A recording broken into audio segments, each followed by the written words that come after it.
आप देख रहे हो यूट्यूब चैनल मैथ मतलब मस्ती। इस चैनल पर आज बिहार एसएससी के लिए जो इंटर लेवल का एग्जाम होने वाला है उसके लिए एक प्रैक्टिस सेट देखेंगे। यह प्रैक्टिस सेट जो है इडुटेरिया प्रकाशन से लिया गया है और यह आज का सेट नंबर दूसरा होगा। इसके पहले वाले वीडियो में सेट नंबर 1 को कंप्लीट किया चुका है, आप जाकर के वहाँ उसको कंप्लीट कर सकते हैं और उसके बाद आप सेट नंबर 2 में आगे बढ़ सकते हैं। तो इस वीडियो में हम लोग केवल जीके और जीएस वाले प्रश्न को देखेंगे और शेष प्रश्न जो होगा उसके लिए अलग से वीडियो तैयार किया जा रहा है, आप जाकर के उससे भी जुड़ सकते हैं और मैथ और रीजनिंग के टॉपिक को भी आप पूर्ण रूप से कंप्लीट कर सकते हैं ताकि एग्जाम में आपका कोई टॉपिक जो है नहीं छूटे, आपका रिजल्ट जो है आपके सामने हो। तो चलिए शुरू करते हैं आज का सेट नंबर दूसरा। और इस वीडियो को शुरू करने से पहले अगर आप इस चैनल पर नए हैं तो इस चैनल को सब्सक्राइब कर लीजिए, क्योंकि इस चैनल पर लगातार जो है बिहार एसएससी से रिलेटेड जितना भी सेट अभी तक आपको मार्केट में दिख रहा है सारे सेट को कंप्लीट इसमें करवाया जा चुका है और आगे भी इसको कंप्लीट करवाया जाएगा। तो आप जाकर इससे जुड़े रह करके और सारे सेट को इसमें कंप्लीट कर सकते हैं और अपनी तैयारी को आगे बढ़ा सकते हैं। तो इसके लिए आप इस चैनल को सब्सक्राइब कीजिए। तो चलिए शुरू करते हैं आज का सेट नंबर दूसरा। इसका पहला प्रश्न क्या है, तो चलिए शुरू करते हैं। पहला प्रश्न कह रहा है फ्यूज का सिद्धांत संबंधित है। तो फ्यूज का सिद्धांत संबंधित किससे है, तो विद्युत के उष्मीय प्रभाव से। किससे, विद्युत के उष्मीय प्रभाव से। आपको पता होगा कि क्या होता है, ज्यादा ताप बढ़ने के बाद टूट जाता है, तो यही हो गया विद्युत का उष्मीय प्रभाव। तो ऑप्शन नंबर इसका सही हो गया ए। अगला है यदि एक गोलीय दर्पण को किसी द्रव में डुबाया जाता है तो उसकी फोकस दूरी क्या होता है, कोई बदलाव नहीं होता है। अगर किसी द्रव में डुबाएंगे गोलीय दर्पण को तो उसका फोकस दूरी में कोई बदलाव नहीं होगा। तो ऑप्शन नंबर इसका सी सही था। अगला है प्रकाश तरंगों के एक माध्यम से दूसरे माध्यम में जाने पर जो चर प्रभावित होते हैं वे क्या हैं। तो प्रभावित होने वाला चर क्या है, वेग और तरंग दैर्ध्य। क्या बदलता है, वेग और तरंग दैर्ध्य बदलता है। तो ऑप्शन नंबर ए सही है। किस बिंदु पर फ़ारेनहाइट तापक्रम सेंटीग्रेड तापक्रम का दुगुना होता है। तो ये तो आप निकाल सकते हैं, तो आप निकाल करके आप बताइएगा इसको। अगर निकालने में कोई डाउट हो तो आप इसको कमेंट कीजिएगा, हम इसको जरूर बता देंगे। तो ऑप्शन नंबर सी सही है, 160 डिग्री सी पर। ऐसा हम इसका सूत्र लिख देते हैं, आप इसको यहाँ से कंप्लीट कर सकते हैं एक समान करके। तो सी बटा 100 और ये बराबर होता है कितना, एफ माइनस 32 और बटा 180, ये आपस में बराबर होता है। देखिए तो इसके हिसाब से आप सेट कर सकते हैं एक्स के रूप में, और अगर सेट नहीं हो तो आप कमेंट कीजिएगा, हम इसको बताएंगे। अगला है एक हॉर्स पावर में कितने जूल प्रति सेकंड होते हैं। तो कितने जूल प्रति सेकंड होते हैं, तो 746 जूल। आपको पता होगा, बहुत इंपॉर्टेंट प्रश्न है और बहुत चर्चित प्रश्न है। एक हॉर्स पावर में 746 जूल। लोलक घड़ियां गर्मियों में सुस्त हो जाती है, इसका कारण क्या है। तो सुस्त होने का कारण है कि लोलक की लंबाई बढ़ जाती है, जिसके कारण क्या होता है, घड़ियां जो है गर्मियों में ये सुस्त हो जाती है।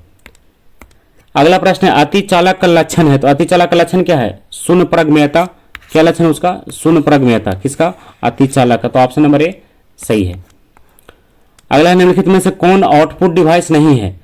तो आउटपुट डिवाइस कौन नहीं है, तो टच स्क्रीन क्या है, एक आउटपुट डिवाइस नहीं है। बाकी मॉनिटर, प्रिंटर, प्लॉटर क्या है, आउटपुट डिवाइस नहीं है, लेकिन टच स्क्रीन जो है इनपुट डिवाइस है। अब आते हैं क्वेश्चन नंबर 9 में। रेडियो एक्टिविटी का आविष्कार किसने किया। रेडियो एक्टिविटी इसका आविष्कार किसने किया, तो वैकुरेल ने किया। किसने, वैकुरेल। तो ऑप्शन नंबर बी सही उत्तर है। 10वां ये परमाणु में कक्षों को भरने का क्रम नियंत्रित होता है। तो किस नियम के द्वारा यह चलता है, परमाणु के कक्षों को भरने का क्रम। तो ये कौन सा नियम किसके तहत चलता है, तो अफबाउ सिद्धांत के आधार पर। किसके आधार पर, अफबाउ सिद्धांत के आधार पर जो परमाणु का कक्षा है उसमें इलेक्ट्रॉन का भरने का कार्य चलता है, यानी उसी नियम के आधार पर आगे बढ़ाया जाता है। 11 है निम्नलिखित में से कौन एक मूल तत्व है। तो मूल तत्व कौन है, हीरा। हीरा क्या है, एक मूल तत्व है। अगला है सोप स्टोन यानी टाल्क मुख्यता है। तो सोप स्टोन मुख्यता क्या है, तो सोप स्टोन जो है मुख्यता क्या होता है, तो ये होता है क्या, तो इसका सही उत्तर होगा कि मैग्नीशियम सिलिकेट होता है। क्या होता है ये, मैग्नीशियम सिलिकेट। सोप स्टोन क्या होता है, एक मैग्नीशियम सिलिकेट होता है। तो ऑप्शन नंबर डी सही उत्तर है। अब 13वां ये कौन सा जोड़ा तांबे के मिश्र धातु का नहीं है। तो देखिए तांबे के मिश्र धातु का कौन सा जोड़ा नहीं है, तो रोज मेटल और टाइप मेटल क्या है, तांबे के मिश्र धातु का जोड़ा नहीं है। पीतल और कांसा आपको पता होगा, पीतल और कांसा में जैसे पीतल में होता है तांबा और जस्ता, और कांसा में होता है तांबा और टीन। इसी प्रकार से जर्मन सिल्वर, तो जर्मन सिल्वर में तांबा, जस्ता, निकेल, अभी तुरंत आया था ये सेट नंबर 1 में भी आया होगा।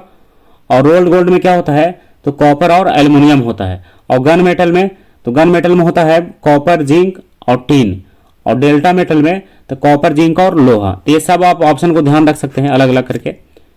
लेकिन रोज मेटल में क्या होता है, तो बिस्मथ और सीसा और टीन होता है, लेकिन इसमें कॉपर कहीं भी नहीं आता है। तो इसी को छांटना था कि जिसमें कॉपर नहीं आता हो। तो ऑप्शन नंबर डी सही है, रोज मेटल और टाइप मेटल। और टाइप मेटल में भी कॉपर नहीं आता है, तो इसमें भी हो गया क्या, इसमें भी टीना, सीसा और एक और है कौन सा, स्टीबियम। हाँ, टीना, सीसा और स्टीबियम, ये तीनों मिला करके बनता है एसबी। 14 है बेकिंग सोडा है। तो बेकिंग सोडा क्या है, तो बेकिंग सोडा एक सोडियम हाइड्रोजन कार्बोनेट है। तो ऑप्शन नंबर ए सही है, sodium hydrogen carbonate baking soda है। क्वेश्चन नंबर 15 है, निम्नलिखित वैज्ञानिकों में से किसने स्थिर अनुपात के नियम को प्रतिपादित किया था। किसने प्रतिपादित किया था, तो जोसेफ प्रॉस्ट ने। स्थिर अनुपात का नियम किसने दिया था, जोसेफ प्रॉस्ट। तो ऑप्शन नंबर ए सही है, जोसेफ प्रॉस्ट। क्वेश्चन नंबर 16 है, मॉर्फिन किससे प्राप्त होता है। तो मॉर्फिन किससे प्राप्त होता है, तो फल से। किससे, फल से। मॉर्फिन प्राप्त होता है किससे, फल से। 16 के बाद 17 में आइए, हमारे तंत्र में अधिकतम एटीपी अणुओं को उत्पन्न करने वाला पद है। तो हमारे तंत्र में अधिकतम एटीपी अणुओं को उत्पन्न करने वाला पद है, कौन सा पद है, तो यह है क्रेब्स चक्र। क्या है ये, क्रेब्स चक्र। तो ऑप्शन नंबर सी सही उत्तर है। क्वेश्चन नंबर 18 है, पादप कोशिका का जंतु कोशिका से भिन्नता का कारण होता है। इसका भिन्नता कारण क्या है, कि कोशिका भित्ति की उपस्थिति। क्या भिन्नता कारण है, कोशिका भित्ति की उपस्थिति, पादप कोशिका और जंतु कोशिका में।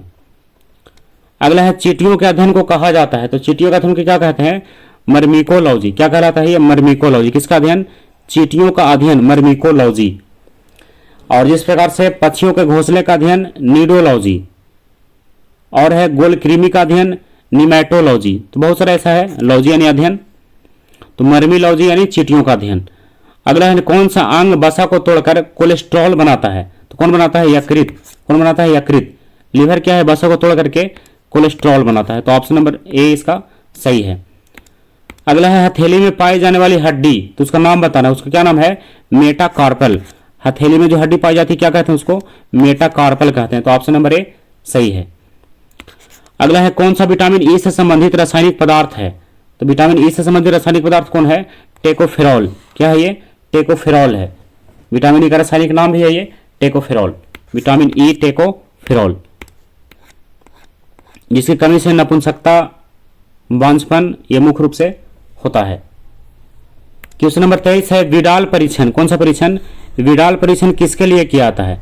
तो विडाल परीक्षण जो किया जाता है किसके लिए, टाइफाइड के लिए। किसके लिए, टाइफाइड के लिए। कौन सा परीक्षण, विडाल परीक्षण। क्वेश्चन नंबर 24 है, सूखा सहिष्णुता से संबंधित हार्मोन है। तो सूखा सहिष्णुता से संबंधित हार्मोन कौन है, तो हार्मोन है कौन, एबिसिसिक अम्ल। कौन सा अम्ल है, एबिसिसिक अम्ल जो है सूखा सहिष्णुता से ये संबंधित है। 25 है, साल्क टीका निम्नलिखित में से किस व्याधि से संबंधित है। साल्क टीका तो किससे जुड़ा हुआ है, तो यह जुड़ा हुआ है पोलियो से। किससे, पोलियो से। कौन सा टीका, साल्क टीका किससे जुड़ा हुआ है, पोलियो। तो ऑप्शन नंबर डी सही है। अब क्वेश्चन नंबर 26 है, संविधान के अनुसार नई अखिल भारतीय सेवा की शुरुआत की जा सकती है। तो ये राज्यसभा द्वारा, किसके द्वारा, राज्यसभा द्वारा। नई अखिल भारतीय सेवा की शुरुआत कौन करेगा, राज्यसभा द्वारा किया जा सकता है। 26 के बाद 27 में आइए, 27 में कह रहा है कि किस वाद में सर्वोच्च न्यायालय ने स्पष्ट किया है कि मूल अधिकार एवं नीति निर्देशक तत्व एक दूसरे के पूरक हैं। तो किसने स्पष्ट किया है, तो स्पष्ट किया किसने, मिनर्वा मिल्स वाद ने। किसने, किस वाद में, किस रीट में, तो मिनर्वा मिल्स वाद में। तो ऑप्शन नंबर सी सही है कि मूल अधिकार जो है और नीति निर्देशक तत्व एक दूसरे का क्या है, दोनों पूरक है। 28 है, राष्ट्रीय आपात के उद्घोषणा, देखिए उद्घोषणा के समय संसद निम्न में से किस अनुच्छेद के तहत राज्य सूची के विषय पर कानून बना सकती है। तो किस अनुच्छेद के तहत? तो अनुच्छेद 250 के तहत। किसके तहत? अनुच्छेद 250। तो ऑप्शन नंबर बी सही है, अनुच्छेद 250। 29वां, निम्नलिखित में से कौन भारतीय संविधान के समवर्ती सूची में नहीं है? तो कौन सा जो है भारतीय संविधान के समवर्ती सूची में शामिल नहीं है? तो कौन है? तो सार्वजनिक स्थल। ये क्या है? समवर्ती सूची में शामिल नहीं है। समवर्ती सूची में कुल मिलाकर के 52 विषय को शामिल किया गया है। कितने विषय को? 52 विषय को। लेकिन ये सार्वजनिक व्यवस्था उसमें शामिल नहीं है। 30 निम्न में से कौन राष्ट्रपति के ये कह रहा प्रसाद पर्यंत पद धारण नहीं करता है? तो कौन नहीं धारण करता है? तो लोकसभा अध्यक्ष। कौन? लोकसभा अध्यक्ष। तो ऑप्शन नंबर सी सही है। 31वां, निम्नलिखित में से किसकी सिफारिश पर केंद्र द्वारा राज्यों को वैधानिक अनुदान दिए जाते हैं? तो किसकी सिफारिश पर दिया जाता है? तो वित्त आयोग की सिफारिश पर केंद्र द्वारा राज्यों को वित्तीय अनुदान दिया जाता है, वैधानिक अनुदान। देखिए, तो वित्त आयोग की सिफारिश पर केंद्र द्वारा राज्य को वैधानिक अनुदान दिया जाता है। देखिए, किसकी सिफारिश पर? तो केंद्र के सिफारिश पर। और किसके द्वारा? तो वित्त आयोग के द्वारा वैधानिक अनुदान दिया जाता है। 32 निम्न में से कौन भारत में सरकार के संसदीय स्वरूप की विशेषता को व्यक्त करता है? तो कौन व्यक्त करता है? तो कार्यपालिका का विधायिका के प्रति उत्तरदायी होना। यह क्या है? ऑप्शन नंबर डी इसका सही उत्तर है। भारत के निम्नलिखित राज्यों में से किस राज्य की विधानसभा की सीटों की संख्या सबसे अधिक है? तो सबसे अधिक कहां का है? पश्चिम बंगाल का है। कहां का है सबसे अधिक? पश्चिम बंगाल का। किसमें पूछ रहा है? विधानसभा में। तो कितना है वहां? 294 है। कहां? पश्चिम बंगाल में। बिहार में कितना है? 243 है। बिहार का 243, मध्य प्रदेश का 230 और तमिलनाडु का 234। तो सबसे अधिक कहां का हो गया? पश्चिम बंगाल का 294। तो ऑप्शन नंबर ए सही है। 34वां, ये निम्न युगों में से कौन सुमेलित है? तो देखिए, इसमें कौन सुमेलित है? इसमें बस एक ही सुमेलित है, Annie Besant, new India. New India का लेखक कौन है? Annie Besant. न्यू इंडिया के कौन हो गए? Annie Besant. तो ऑप्शन नंबर इसका ए जो है बी सही है। तो न्यू इंडिया एक किताब नहीं है, न्यू इंडिया क्या है? एक संस्था इसको कहिए। ऐसे संस्था नहीं, इसको आप एक पत्र कह सकते हैं। न्यू इंडिया क्या है? एक पत्र है जिसके संस्थापक नहीं, इसको चलाने वाले कौन थे? है ना? तो कौन थे? Annie Besant. तो ऑप्शन नंबर इसका सही है बी यानी एनी बेसेंट। अब आगे बढ़ते हैं क्वेश्चन नंबर। ऐसे यहाँ पर हिंद स्वराज के लेखक कौन है? महात्मा गांधी। तो महात्मा गांधी का पुस्तक है ये। तो न्यू इंडिया भी वैसे ही आप कह सकते हैं, पुस्तक कहिए या तो फिर पत्र कहिए। 35 आधुनिक बिहार का निर्माता किसे माना जाता है? तो आधुनिक बिहार का निर्माता किसे माना जाता है? तो सच्चिदानंद सिन्हा को। आधुनिक बिहार का निर्माता किसे माना जाता है? सच्चिदानंद सिन्हा। तो ऑप्शन नंबर ए सही है। अब 35 के बाद 36 में आइए। तो देखिए, 36 का प्रश्न है, गांधी इरविन समझौता का मुख्य रूप से। देखिए, गांधी इरविन समझौता हुआ मुख्य रूप से तो किसके लिए हुआ? इसका क्या था? तो गोलमेज सम्मेलन में कांग्रेस की भागीदारी सहज करने के लिए। गोलमेज सम्मेलन में कांग्रेस की भागीदारी सहज करने के लिए गांधी इरविन समझौता हुआ था। अगला है, पत्रकार के कर्तव्य का निर्वहन करते हुए जेल जाने वाला प्रथम भारतीय कौन था? तो कौन था? तो सुरेंद्रनाथ बनर्जी था। कौन था? सुरेंद्रनाथ बनर्जी। पत्रकार का कर्तव्य निर्वहन करते हुए जेल जाने वाले भारतीय कौन थे? सुरेंद्रनाथ बनर्जी।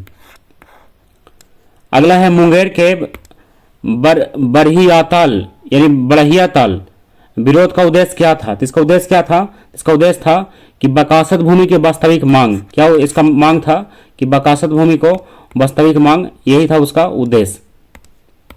निम्नलिखित में से किस शासक के सिक्कों पर 9 का चिन्ह अंकित मिला है? तो किस शासक के सिक्के पर 9 का चिन्ह बना हुआ मिला है? तो इसमें आंसर सही होगा इसका। तो इसका आंसर होगा यज्ञ श्री सतकर्णी के। किसके सिक्कों पर? तो यज्ञ श्री सतकर्णी के सिक्कों पर 9 का चिन्ह बना हुआ मिला है। तो ऑप्शन नंबर इसका सही है सी, यज्ञ श्री सतकर्णी। 40 है, कौन सा सुल्तान नया धर्म चलाना चाहता था किंतु उलेमा लोगों ने उसका विरोध किया? तो कौन सुल्तान चलाना चाहता था? तो अलाउद्दीन खिलजी एक नया धर्म चलाना चाहता था, लेकिन उलेमा ने इसका विरोध किया। 41 निम्नलिखित शासकों में से किस एक ने 4 अश्वमेध का संपादन किया था? तो किसने किया था? तो किया था, ये नाम था उसका प्रवर सेन प्रथम ने। किसने? नाम था प्रवर सेन प्रथम, जिसने 4 अश्वमेध का संपादन किया था। अश्वमेध यज्ञ था। चोल राजाओं में किस एक ने सिलोन पर विजय प्राप्त की थी? किसने विजय प्राप्त किया था? तो राजेंद्र प्रथम ने सिलोन पर विजय प्राप्त किया था। तो ऑप्शन नंबर सी सही उत्तर है। अगला है सूची 1 और सूची 2 को मिलाना है। तो देखिए सूची 1 और सूची 2 में क्या होगा। तो आइए इसमें, तो इसमें है पहला ऋग्वेद।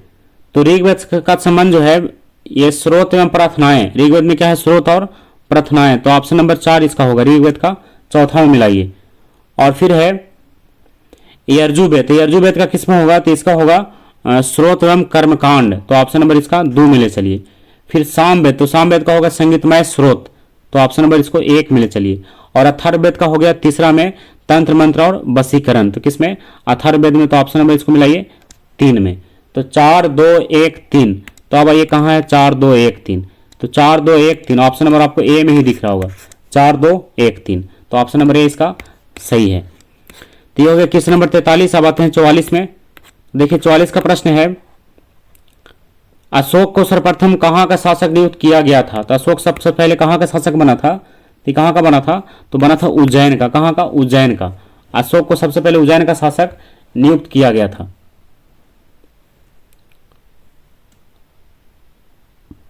अब आते हैं क्वेश्चन नंबर 45 में। निम्नलिखित में से किसने वर्नाकुलर प्रेस एक्ट को लागू किया? तो किसने लागू किया? तो लॉर्ड लिटन लागू किया। किसने? लॉर्ड लिटन ने। कौन सा act? Vernacular press act, Lord Lytton. तो ऑप्शन नंबर ए सही उत्तर है। क्वेश्चन नंबर 46 में आइए, पर्यावरण अनुकूल उपभोक्ता उत्पादों को चिन्हित करने के लिए सरकार द्वारा क्या आरंभ किया गया? तो क्या आरंभ किया गया? तो इको मार्क। क्या आरंभ किया गया? इको मार्क, है ना, कि पर्यावरण अनुकूल अगर कोई वस्तु है तो उस पर इको मार्क का चिन्ह लगाना है। अब आते हैं क्वेश्चन नंबर 47 में, विश्व का विशालतम पारिस्थितिकी तंत्र निम्नलिखित में से क्या है? तो विशालतम पारिस्थितिकी तंत्र क्या है? समुद्र है। सबसे विशालतम जो पारिस्थितिकी तंत्र है क्या है? समुद्र है। तो ऑप्शन नंबर सही है इसका डी। आपको पता होगा कि पूरे पृथ्वी पर 97% जो है समुद्र का साम्राज्य है। तो सबसे विशालतम तो है ही। एक साधारण समुद्री आहार श्रृंखला का सही क्रम क्या है? इसका सही क्रम क्या है? तो डायटम और क्रेस्टिसियाई और हैरिंग, ये क्या है? इसका समुद्री आहार का एक सही क्रम है। सबसे पहले डायटम, उसके बाद क्रेस्टिसियाई और उसके बाद हैरिंग। तो ऑप्शन नंबर ए इसका सही उत्तर है। डायटम मतलब स्वपोषी, उसके बाद शाकाहारी उपभोक्ता, उसके बाद है फिर मांसाहारी उपभोक्ता। तो तीनों क्रम में है, समुद्री क्रम आप ध्यान रखिएगा। 49 में कह रहा है कि ये कौन सा टाइगर, ये प्रोजेक्ट टाइगर की शुरुआत कब किया गया? कौन सा टाइगर? ये प्रोजेक्ट टाइगर की शुरुआत जो है कब किया गया? तो इसकी शुरुआत कब किया गया? 1973 में। कब किया गया? 1973। कौन सा टाइगर? यानी टाइगर की शुरुआत, यानी इसका नाम रखा गया, क्या नाम है इसका? Project tiger. इसकी शुरुआत 1973। तो प्रोजेक्ट टाइगर 1973। अब आइए क्वेश्चन नंबर 50 में, बीज बचाओ आंदोलन। देखिए क्या है, बीज बचाओ आंदोलन का संबंध किस राज्य से है? बीज बचाओ आंदोलन, इसका संबंध जो है उत्तराखंड से है। कहां से है? उत्तराखंड। तो ऑप्शन नंबर बी सही उत्तर है। अब 51 में आइए, भारत का सबसे बड़ा बाघ अभयारण्य कौन सा है? तो भारत का सबसे बड़ा बाघ अभयारण्य है नागार्जुन सागर वन्यजीव अभयारण्य। ये क्या है? भारत का सबसे बड़ा बाघ अभयारण्य है। नाम फिर से एक बार मिलाइए, नागार्जुन सागर वन्यजीव अभयारण्य। ये क्या है? भारत का सबसे बड़ा बाघ अभयारण्य है। तो ऑप्शन नंबर बी इसका सही उत्तर होगा। अब 52 में आइए, अंग्रेजी साहित्य के लिए पहली बार ज्ञानपीठ पुरस्कार कब दिया गया था? किसके लिए? अंग्रेजी साहित्य के लिए। तो कब दिया गया था? 2018 में दिया गया था। कब? 2018 में। कौन सा पुरस्कार? अंग्रेजी साहित्य के लिए ज्ञानपीठ पुरस्कार 2018 में। अब आइए क्वेश्चन नंबर 53 में, कह रहा है बर्फानी तूफान किस प्रकार की आपदा है? तो बर्फानी तूफान जो है वायुमंडलीय आपदा है। कैसी आपदा है? वायुमंडलीय। तो ऑप्शन नंबर ए सही है। अब 54 में आइए, भारतीय प्रमाणिक समय निर्धारित किया जाता है। तो भारतीय प्रमाणिक समय जो है ये निर्धारित किया जाता है किससे? तो 82 डिग्री और 30 मिनट पूर्वीय देशांतर से। देखिए 82 डिग्री 30 मिनट पूर्वी देशांतर से यह निर्धारित किया जाता है। तो ऑप्शन नंबर डी सही है। अगला है वेगनर के महाद्वीपीय विस्थापन का सिद्धांत संबंधित है, तो किससे संबंधित है? तो महाद्वीप एवं महासागरों की उत्पत्ति से संबंधित है। क्या? वेगनर की महाद्वीपीय विस्थापन का संबंध सिद्धांत जो है महाद्वीप एवं महासागरों की उत्पत्ति से संबंधित है। तो ऑप्शन नंबर ए सही होगा। 56वां ये अटकामा मरुस्थल स्थित है। देखिए अटकामा मरुस्थल, अटाकामा, क्या नाम है? अटाकामा। तो ये कहाँ है? तो ये दक्षिण अमेरिका में। कहाँ है ये? दक्षिण अमेरिका में। कौन सा मरुस्थल? अटाकामा मरुस्थल। अब आइए 57 में, निम्नलिखित में से कौन सा युग में सही नहीं है? देखिए इसमें गलत कौन सा है? तो गलत है कौन? Llanos Chile. क्या है? गलत है। तो ये घास का मैदान सबका दे रहा है, तो लानोज कहाँ होना चाहिए? वेनेजुएला होना चाहिए। लानोज कहाँ का है? वेनेजुएला का।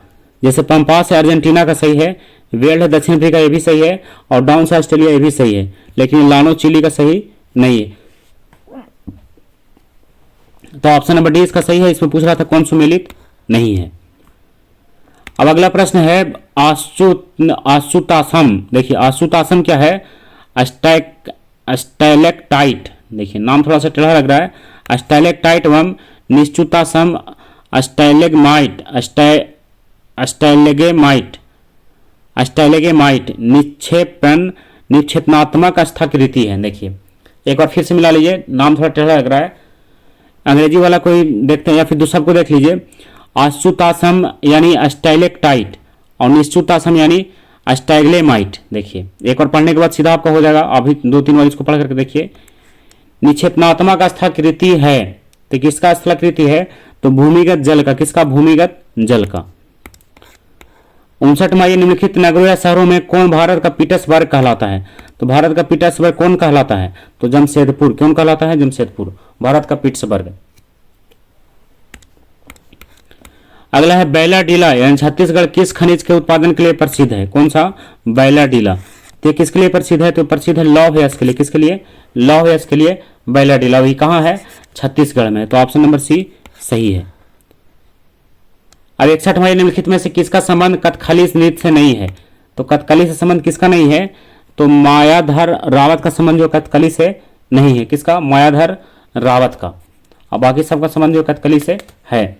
मायाधर रावत का संबंध जो ओडिशा नृत्य से, ओडिसी नृत्य से। किससे? ओडिसी नृत्य से। लेकिन यहां पूछता है कथकली, तो कथकली से उनका संबंध नहीं है। अगला है विश्व स्तनपान दिवस प्रतिवर्ष कब मनाया जाता है? तो कब मनाया जाता है? तो 1 अगस्त को। कब? 1 अगस्त को क्या मनाया जाता है? विश्व स्तनपान दिवस। तो ऑप्शन नंबर ए किसका? ए जो है सही है। अगला 63वां ये रमन अनुसंधान केंद्र का मुख्यालय। तो रमन अनुसंधान केंद्र का मुख्यालय जो है ये बेंगलुरु में है। कहाँ है? बेंगलुरु में। रमन अनुसंधान केंद्र का मुख्यालय बेंगलुरु। इसकी स्थापना जो है सीवी रमन द्वारा किया गया था। किसके द्वारा? सीवी रमन द्वारा। अगला है तेंजिंग नार्गे साहसिक पुरस्कार की शुरुआत किस वर्ष किया गया? तेंजिंग नार्गे साहसिक पुरस्कार इसकी शुरुआत कब किया गया है? तो 1993 से। कब किया गया? 1993। तो ऑप्शन नंबर डी सही है, 1993 से। अब आइए क्वेश्चन नंबर 64 में, 64 हो गया। 65 में आइए। 65 में कह रहा है शांति काल का सबसे बड़ा वीरता पुरस्कार कौन सा है? तो शांति काल का सबसे बड़ा वीरता पुरस्कार है अशोक चक्र। क्या है सबसे बड़ा वीरता पुरस्कार? अशोक चक्र। किसका? शांति काल का।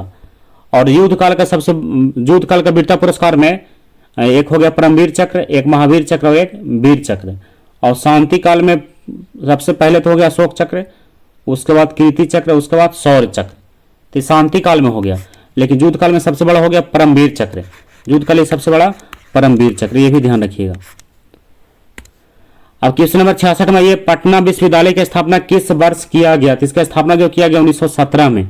कब किया गया? 1917। अंग्रेज के समय से ही इसका स्थापना किया गया है। ऑपरेशन कावेरी का संबंध है। तो ऑपरेशन कावेरी का संबंध किससे है? तो भारत सूडान से। किससे? भारत सूडान से संबंध है किसका? ऑपरेशन कावेरी का। ऑपरेशन कावेरी इसकी शुरुआत कब किया गया? 2023 में हुआ था। ये कब हुआ था? 2023 में। तो संकट से निपटने के लिए किया था, तो वहां फंसे अपने नागरिकों को निकालने के लिए शुरू किया था भारत सूडान के लिए। कौन सा? ऑपरेशन कावेरी। 68 में ये किस राज्य द्वारा लाडली बहन योजना की शुरुआत किया गया है? तो लाडली बहन योजना की शुरुआत किसने किया है? तो मध्य प्रदेश ने। किसने? मध्य प्रदेश में। ऑप्शन नंबर सी सही है, लाडली बहन योजना। 69 में है किसके द्वारा प्रोजेक्ट हिमांक शुरू किया गया है? तो प्रोजेक्ट हिमांक का शुरुआत किसने किया है? तो BRO ने किया है। किसने? BRO ने, सीमा सड़क संगठन ने। अगस्त 2022 में किया है। कब किया है? 2022 में, अगस्त 2022। BRO सीमा सड़क संगठन। 70 है हाल ही में किस देश में 3 लोगों के DNA वाला बच्चा का जन्म हुआ है? तो 3 लोगों के DNA वाला बच्चा का जन्म कहाँ हुआ है? इसका जन्म हुआ है कहाँ? ब्रिटेन में। कहाँ? ब्रिटेन में। तो ऑप्शन नंबर डी सही है। अगला है वर्ल्ड हैप्पीनेस इंडेक्स 2023 में दूसरे स्थान पर कौन सा देश है? तो वर्ल्ड हैप्पीनेस इंडेक्स 2023 में दूसरे स्थान पर किसका नंबर है? तो नंबर है किसका? डेनमार्क का। किसका? डेनमार्क। तो ऑप्शन नंबर बी सही है, डेनमार्क। अब क्वेश्चन नंबर 72 में आइए, हाल ही में किसे CBI का निदेशक नियुक्त किया गया है? तो CBI का निदेशक किसे नियुक्त किया गया है? तो परवीन सूद को। किसको? परवीन सूद को CBI का निदेशक नियुक्त किया गया है। तो ऑप्शन नंबर बी सही है। क्वेश्चन नंबर 73 में आइए, किस देश ने राष्ट्रपति द्रौपदी मुर्मू को the grand order of the chain of yellow star सम्मान से सम्मानित किया गया है? किसे सम्मानित किया गया है? तो सूरीनाम में। किसको? सूरीनाम ने। तो किस देश ने राष्ट्रपति मतलब किस देश ने किया है राष्ट्रपति मुर्मू को? तो सूरीनाम देश ने किया है। सूरीनाम क्या है? एक देश का नाम है। तो उसने राष्ट्रपति द्रौपदी मुर्मू को the grand order of the chain of yellow star पद जो है सम्मान इनको दिया है सूरीनाम देश ने। अगला आज का लास्ट प्रश्न, कलर्स ऑफ डिवोशन पुस्तक के लेखक। कलर्स ऑफ डिवोशन, तो पुस्तक के लेखक कौन है? तो इस पुस्तक के लेखक हैं कौन? अनीता भारत शाह। कौन है? अनीता भारत शाह। कौन सा पुस्तक? Colours of devotion, Anita Bharat Shah. तो आज के लास्ट प्रश्न है, तो इसमें आज मैथ और रीडिंग को छोड़ करके जीके जीएस का प्रश्न समाप्त हो गया। और अगर आप इसमें मैथ और रीडिंग को भी कंप्लीट करना चाहते हैं तो आपको बगल में ये वीडियो का लिंक दिख रहा है, आप यहाँ से जा करके आप मैथ और रीडिंग को भी आप कंप्लीट कर सकते हैं। तो आज का वीडियो यहीं समाप्त करते हैं। अगला वीडियो होगा इसी का सेट नंबर 3। तब तक के लिए बाय।